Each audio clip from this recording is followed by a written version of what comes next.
November 7, 1942. Henderson Field, Guadalcanal. The pre-dawn air hung thick with humidity as Private First Class Thomas "Buck" Morrison checked his rifle for the 14th time that night, his calloused rancher's hands moving with the same deliberate precision he'd once used to inspect fence wire on his Montana spread. The radio operator had just confirmed what everyone feared. Another massive air formation approaching from the northwest, estimated at over 60 aircraft. They believed they had maybe 20 functional planes to throw against the incoming storm. They believed the outcome was already written. Before we dive into this story, make sure to subscribe to the channel and tell me in the comments where you're watching from. It really helps support the channel. What none of them knew was that a Montana cattle rancher's understanding of animal behavior and terrain advantage would transform one of the most lopsided air encounters of the Pacific conflict into something military strategists would study for decades, proving that sometimes the most effective weapons aren't the ones you carry, but the ones you create from the environment itself. Buck Morrison hadn't asked to become a legend. At 34 years old, he was older than most of the kids around him, his weathered face and steady demeanor earning him the nickname Old Man, despite barely qualifying for the title. Before the conflict, he'd spent 17 years managing a 5,000-acre cattle operation in the Bitterroot Valley, where success depended on understanding patterns, reading terrain, and anticipating how animals would move through landscape. The Marine Corps had initially assigned him to supply logistics, assuming a rancher would be useful for managing pack animals and quartermaster duties. That assessment changed during the landing at Guadalcanal 3 months earlier. While other men saw jungle, Buck saw terrain. While others saw chaos, he saw patterns. And while others saw an approaching enemy aircraft as a threat to evade, Buck saw something else entirely: prey moving through a funnel. Lieutenant James Hawthorne, a 23-year-old pilot from Philadelphia, sat in the ready tent trying not to let his hands shake as he pulled on his flight gloves. His squadron had started with 18 planes. They were down to 7 operational aircraft, and 4 of those had engine problems that made them questionable at best. The maintenance crews had been working 48-hour shifts trying to keep anything airworthy. They'd sent 3 desperate requests for replacement parts and reinforcements. None had arrived. Hawthorne had flown 4 sorties in the past 2 days, each one a desperate scramble against overwhelming numbers. The Japanese force had been relentless, waves of bombers escorted by fighters, each formation larger than the last. American pilots were taking off, engaging, landing to refuel, and taking off again within 30 minutes, a brutal cycle that left no time for rest or repair. The mathematics were simple and terrible. They were being ground down through attrition, and everyone knew it. Next to him, Captain Robert Chen from San Francisco finished strapping into his gear, his face drawn with exhaustion. Chen had been a college mathematics professor before the conflict, and he'd done the calculations. At current rates, they had maybe 3 more days before they couldn't put anything in the air. After that, Henderson Field would be helpless against bombing, and without the airfield, the entire Guadalcanal operation would collapse. Months of effort, thousands of lives, all for nothing. But it was Buck Morrison, standing near the edge of the airstrip with a pair of borrowed binoculars and a notebook covered in sketches, who saw what no one else had noticed. For 3 days, he'd been watching the attacks, mapping them with the same attention he'd once given to tracking wolf movements through his ranch. The Japanese formations always came from the northwest. They always approached at roughly 12,000 feet, and most importantly, they always followed the same geographical features, a chain of mountains that funneled them into a predictable corridor, bringing them over a specific stretch of coastline before they turned toward the airfield. It was exactly like the canyon system on his ranch, where predators moved. Natural terrain created natural paths.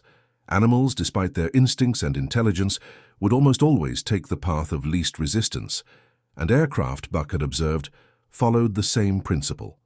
Pilots wanted altitude advantage and landmark navigation. The mountain range to the northwest provided both, which meant every approaching formation would pass through essentially the same aerial corridor. Sergeant William Davis, an aircraft mechanic from Texas, who'd struck up a friendship with the quiet rancher, found Buck staring at his maps and sketches an hour before dawn.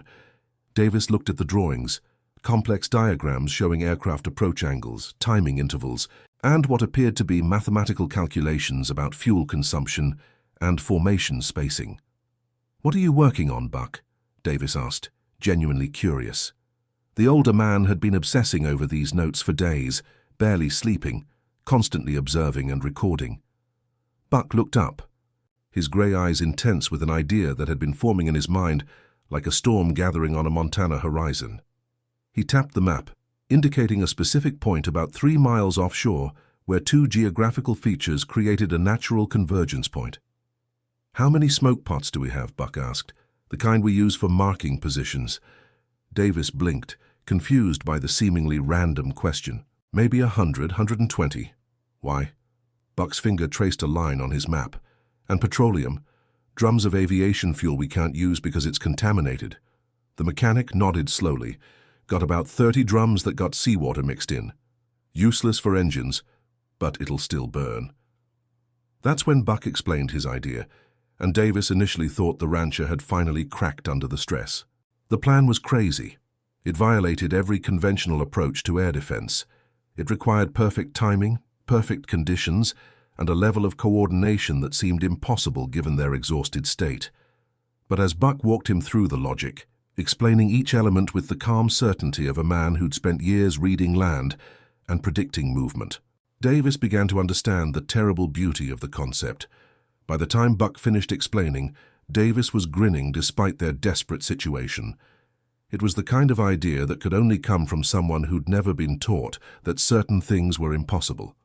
Lieutenant Colonel Andrew Mitchell, the field commander, initially refused to even hear Buck's proposal. A Marine colonel had approximately 10,000 more important things to do than listen to tactical suggestions from a private first class with no flight training or combat command experience. But Sergeant Davis was persistent, and when he mentioned that Buck's plan required no aircraft, no ammunition, and virtually no risk beyond some fuel they couldn't use anyway, Mitchell grudgingly agreed to 5 minutes. Buck spread his maps on the colonel's field desk and began explaining in the same calm voice he'd once used to describe irrigation systems to skeptical ranch investors. He showed the flight path patterns, the predictable altitude, the timing intervals he'd calculated based on formation speed and distance. Then he explained what ranchers called a kettle trap, a technique for managing wild horses that involved using terrain and carefully placed barriers to funnel animals into a confined space where their own momentum and herd instinct worked against them. Aircraft formations, Buck explained, maintain specific spacing for safety and tactical effectiveness. They can't suddenly change altitude or direction without breaking formation integrity. And when they're over water with no landmarks, they rely even more heavily on following the lead aircraft. If you could create a visual phenomenon at exactly the right point in their approach, something that looked like the terrain they were using for navigation, you could potentially cause formation disruption at a critical moment.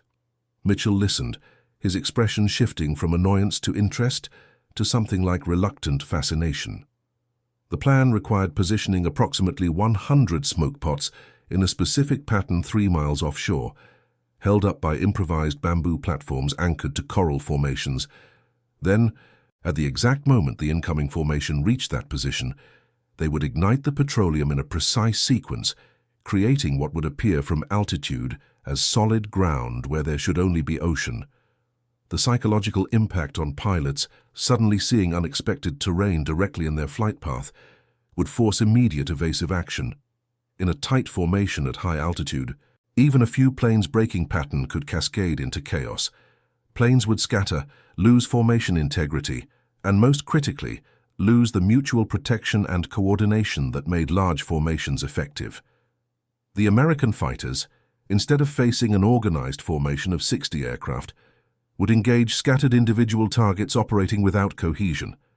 It was absolutely insane. It violated every principle of conventional air defense. There was no precedent for anything like it.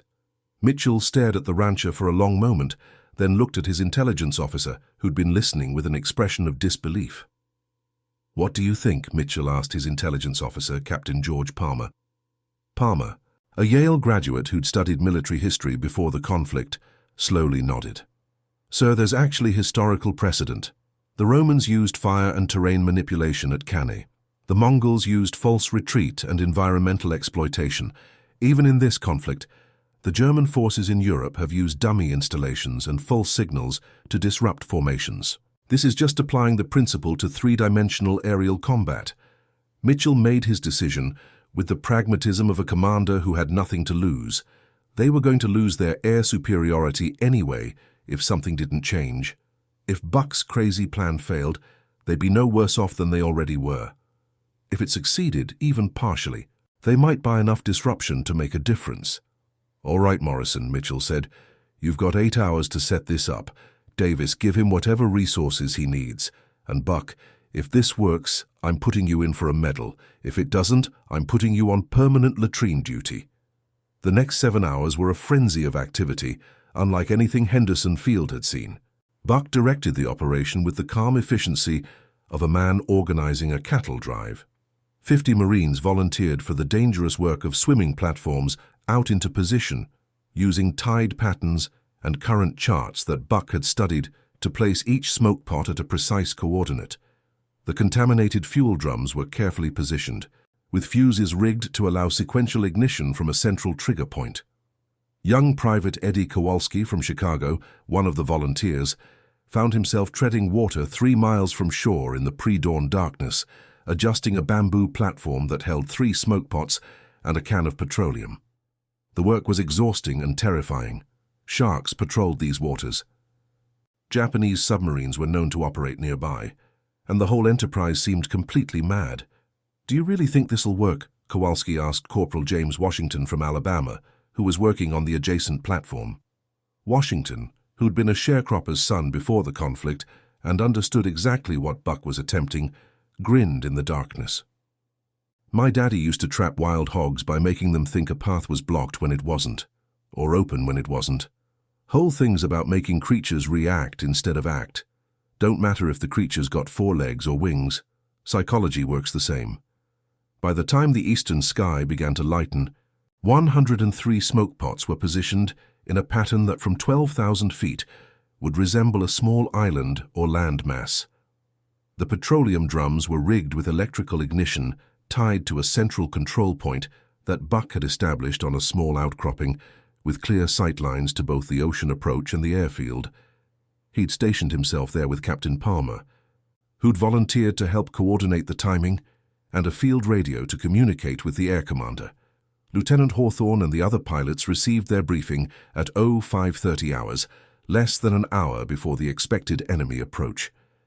The plan sounded so bizarre that several pilots initially thought it was some kind of stress-induced hallucination.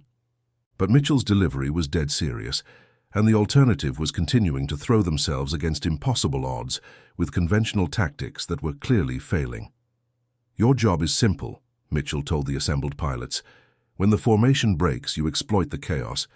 Don't engage in extended combat, hit the scattered targets, break off, and let them reform before hitting again. Make them waste fuel and time. The longer we keep them disrupted and defensive, the more advantage we gain." Chen, the mathematics professor turned pilot, immediately grasped the strategic brilliance. It wasn't about achieving air superiority through combat. It was about denying the enemy effective use of their numerical advantage by disrupting their organization. Quality of chaos over quantity of firepower. At 0622, the radio crackled with the warning everyone had been expecting. Massive formation inbound. Estimated 64 aircraft in 3 waves, bearing directly toward Henderson Field. Buck positioned himself at the control point, binoculars trained on the northwest horizon, his hand resting on the ignition switch. Palmer checked his watch obsessively, calculating and recalculating the timing based on the reported distance and estimated speed. The tension was extraordinary. Everything depended on Buck's calculations being correct. Too early, and the formation would have time to adjust. Too late, and they'd pass over the trap without effect. The window for effective disruption was estimated at less than 90 seconds. "Private Morrison," Palmer said quietly, "this is either the most brilliant improvisation I've witnessed or the most spectacular failure in military history. There's very little middle ground." Buck, still watching the horizon through his binoculars, replied with a rancher's perspective that had served him through 17 Montana winters. "Sir, In ranching, you learn that sometimes the only difference between brilliant and stupid is whether it works. We're about to find out which this is. At 06:37, Buck spotted the first glints of sunlight reflecting off distant aircraft. The formation was enormous, just as reported, aircraft arranged in tight groupings that demonstrated both discipline and coordination. They were approaching at the exact altitude and trajectory his observations had predicted. 3 miles out, almost directly over where his trap waited. "Now," Buck said quietly, throwing the ignition switch. 3 miles offshore, 103 smoke pots ignited in a carefully orchestrated sequence, and 30 drums of petroleum-soaked materials burst into flames with a visual effect far more dramatic than anyone had anticipated. From ground level, it looked like an impressive but somewhat scattered line of fires. From 12,000 feet, where the Japanese formation was approaching, it created an optical illusion of extraordinary effectiveness. Japanese Flight Commander Takeshi Yamamoto, leading the bomber formation, had made this approach dozens of times. He knew every landmark, every geographical feature, the small islands, the coastline, the distinctive mountain ranges that provided navigation checkpoints. What he absolutely did not expect to see was a landmass, where his charts showed nothing but open ocean, a dark mass beneath a plume of what appeared to be industrial smoke, or possibly volcano activity, directly in his flight path. His immediate response was exactly what Buck had anticipated: confusion followed by caution. Was this a new island formation from volcanic activity? Had his navigation been wrong? Most critically, was he about to lead his entire formation into terrain that shouldn't exist? Yamamoto's split-second decision to adjust altitude and vector was tactically sound but strategically catastrophic. His immediate subordinates, seeing the lead aircraft suddenly climb and bank, followed protocol and matched the maneuver. But the rest of the formation, not understanding the reason for the sudden change and unable to see what the lead aircraft had seen from their position, hesitated, broke pattern, or attempted to follow with varying degrees of success. Formation integrity collapsed in less than 30 seconds. 64 aircraft that had been moving as coordinated units suddenly became individual planes operating without mutual support. Their careful tactical spacing dissolved into a scattered cloud of confused pilots, trying to understand what was happening while maintaining altitude and avoiding collision. That was the moment when 7 American aircraft, piloted by exhausted men who'd been facing impossible odds, suddenly found themselves with an opportunity that reversed every tactical calculation. Lieutenant Hawthorne, approaching from a different angle, initially couldn't understand what he was seeing. The Japanese formation, which should have been a tight, coordinated threat, looked like someone had taken a disciplined aerial unit and scattered it across 5 miles of sky. Individual aircraft were banking, climbing, descending, clearly responding to something but without apparent coordination. Oh my God. Hawthorne breathed into his radio. It actually worked. Morrison's crazy plan actually worked. What followed was 3 hours of the most unusual aerial engagement in the Pacific theater. The American pilots, following Mitchell's briefing, didn't engage in traditional combat. Instead, they exploited the chaos, making quick passes that forced Japanese aircraft into further evasive action, breaking off before extended engagement, and using their knowledge of local geography to maintain advantage. The real genius of Buck's trap revealed itself in the subsequent waves. Each time a Japanese formation approached, they saw evidence of the previous group's disruption: scattered aircraft, visible confusion, and that same inexplicable terrain anomaly that their charts said couldn't exist. The psychological impact was cumulative. Formations approached with caution, broke pattern early, and never achieved the coordinated attack effectiveness they demonstrated in previous days. Corporal Washington, watching from the shoreline as the engagement unfolded, said what everyone was thinking. That rancher just changed how we think about air defense. He didn't fight them. He made them fight themselves.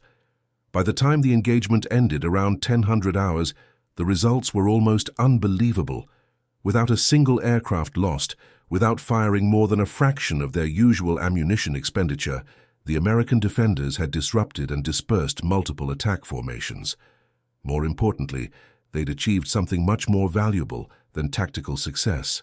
They'd introduced uncertainty into what had been a predictable pattern of Japanese operations. The Japanese command, reviewing the reports from their pilots, faced a dilemma. Their crews reported unexpected terrain, possible volcanic activity, and confusion about navigation reliability. Some pilots reported seeing land where charts showed ocean. Others reported what appeared to be enemy installations in positions that made no strategic sense. The conflicting reports created operational hesitation at exactly the moment when maintaining pressure on Guadalcanal was critical. What Buck had created wasn't just a physical trap. It was an informational weapon that introduced doubt into enemy calculations. And in military operations, doubt can be more effective than firepower. Captain Chen, landing after his third sortie of the morning, found Buck still at his observation post, methodically documenting timings and effectiveness in his notebook with the same attention to detail he'd once given to cattle breeding records. The rancher looked exhausted, but satisfied, the expression of a man who'd successfully executed a complex operation. "Morrison," Chen said, climbing up to join him, "I've studied military theory at the university level. I've read Sun Tzu, Clausewitz, Mahan. What you did today isn't in any of those books." Buck closed his notebook and looked out at where his smoke trap was still burning, the fires creating a column of smoke visible for miles. "Sir," he said respectfully, "I never read those books, but I spent 17 years learning that if you understand how a creature thinks, you can make the terrain do most of your work for you. Doesn't matter if that creature's a wolf, a cow, or a pilot. Psychology and geography work the same. The twist that nobody anticipated, the revelation that would only become clear in post-conflict analysis, was that Buck's trap had been even more effective than intended. Intelligence reports recovered years later revealed that the Japanese command, unable to explain the navigation confusion and terrain discrepancies their pilots reported, had suspected American technological development far beyond actual capabilities. Some reports theorized advanced terrain modification. Others suggested new forms of aerial camouflage or illusion technology.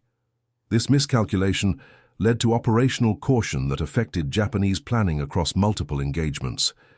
They began dedicating resources to countermeasures for capabilities that didn't exist, while simultaneously becoming more hesitant about approaches that had previously been routine.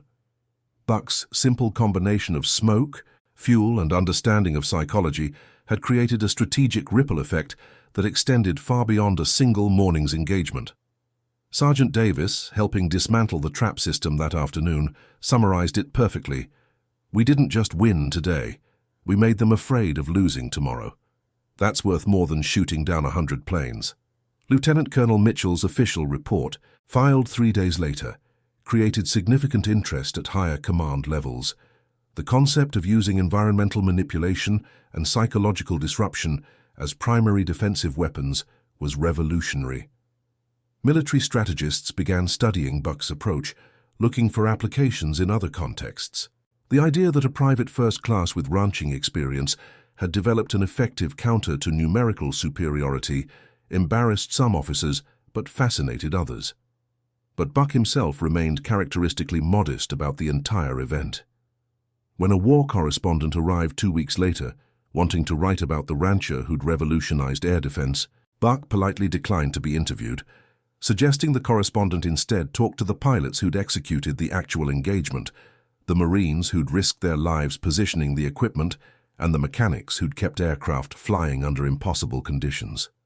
"The thing folks don't understand," Buck told Sergeant Davis one evening as they sat watching another sunset over Guadalcanal, "is that the trap didn't defeat those planes. The trap created an opportunity. All those pilots and Marines and mechanics, they're the ones who seized that opportunity and made something of it. I just moved some smoke around." Davis laughed at the massive understatement. "Buck, that's like saying Michelangelo just moved some paint around." But Buck's perspective reflected something deeper about his approach to both ranching and warfare. Success came not from individual heroics, but from understanding systems, recognizing patterns, and creating conditions where everyone's efforts could be most effective. He'd spent 17 years learning that a good rancher doesn't try to control cattle through force, but through understanding how they move and think. The same principle he'd discovered applied to everything from logistics to aerial combat. The engagement's long-term impact extended beyond the immediate tactical success. Henderson Field remained operational, the Guadalcanal campaign continued, and the precedent of using unconventional approaches to counter conventional superiority became part of military doctrine. Buck's methods were studied, adapted, and applied in various forms throughout the remainder of the conflict and in subsequent military operations. Private First Class Thomas Morrison received the Navy Cross for his actions, one of the highest decorations available. The citation specifically noted his innovative tactical thinking and the significant impact of his defensive system. He accepted the medal with the same quiet dignity he'd shown throughout, immediately deflecting credit to everyone who'd helped implement the plan. What historians would later recognize was that Buck's contribution represented something crucial about warfare and human ingenuity. The most effective solutions often come not from those with the most training or conventional expertise, but from those who can see problems from entirely different perspectives. A rancher saw terrain where others saw ocean. He saw behavioral patterns where others saw random chaos. And he applied rural Montana problem-solving to Pacific aerial combat, with results that exceeded anyone's expectations. After the conflict ended, Buck returned to his Montana ranch, rebuilding the operation that had deteriorated during his absence. He rarely spoke about his wartime service, and most of his neighbors never knew about the morning he'd changed the nature of air defense with smoke pots and petroleum. He died in 1987 at the age of 79, having lived the quiet life he'd always wanted, surrounded by cattle, mountains, and the big sky country he'd missed during his time in the Pacific. But at the National Museum of the Marine Corps, there's a small display about the Henderson Field defense that includes Buck's original sketches and maps. The caption reads, "Innovation in warfare often comes from unexpected sources." Private Morrison's application of ranching principles to aerial combat demonstrated that expertise in one field combined with creative thinking can solve problems in completely different domains. His legacy reminds us that the most valuable military asset is not always the most advanced weapon, but the human capacity to think differently about challenges. Captain Chen, who survived the conflict and returned to university teaching, often used Buck's story in his lectures about applied mathematics and systems thinking. He would tell students, "The most elegant solutions are often the simplest, and the most effective strategies are those that make the enemy defeat themselves." A Montana rancher, with no flight training, understood something about aerial combat that all our formal military theory had missed, that in any system, whether natural or artificial, behavior follows predictable patterns, and those patterns can be exploited by anyone who takes time to observe and understand them. The pilots who flew that morning never forgot the sight of a Japanese formation dissolving into chaos because of smoke and fire positioned in exactly the right place at exactly the right moment. Lieutenant Hawthorne, in his post-conflict memoir, wrote, "We went up that morning expecting to face impossible odds one more time. Instead, we found that someone had fundamentally changed the equation. Morrison gave us something more valuable than firepower or numbers. He gave us advantage through understanding, and that made all the difference." Sergeant Davis kept in touch with Buck for years after the conflict, visiting the Montana ranch several times. He recalled, "People always asked Buck how he came up with such a crazy idea. His answer was always the same: it wasn't crazy if you understood the fundamentals. Cattle move in predictable ways through landscape. Wolves hunt using terrain advantage. Aircraft follow geographical features for navigation. Once you see the patterns, the solutions become obvious." He made it sound simple, but it took genius to recognize that those principles applied across completely different contexts. The broader lesson of Buck Morrison's innovation echoed through military thinking for decades. It demonstrated that modern warfare, despite its technology and complexity, still operated on fundamental principles of psychology, terrain, and behavior that could be understood and exploited by anyone willing to observe carefully and think creatively. It showed that formal training and conventional doctrine, while valuable, shouldn't blind organizations to insights from unexpected sources. Most importantly, it reminded everyone that in any conflict, human ingenuity remains the most powerful weapon. Technology provides tools, training provides skills, but innovation, The ability to see problems differently and devise unexpected solutions, that capability transcends background, rank, or conventional expertise. A rancher from Montana proved that lesson one November morning in 1942, armed with nothing more than smoke pots, petroleum, and a deep understanding of how creatures, whether animal or human, respond to their environment. And that concludes our story. If you made it this far, please share your thoughts in the comments. What part of this historical account surprised you most? Don't forget to subscribe for more untold stories from World War II and check out the video on screen for another incredible tale from history. Until next time.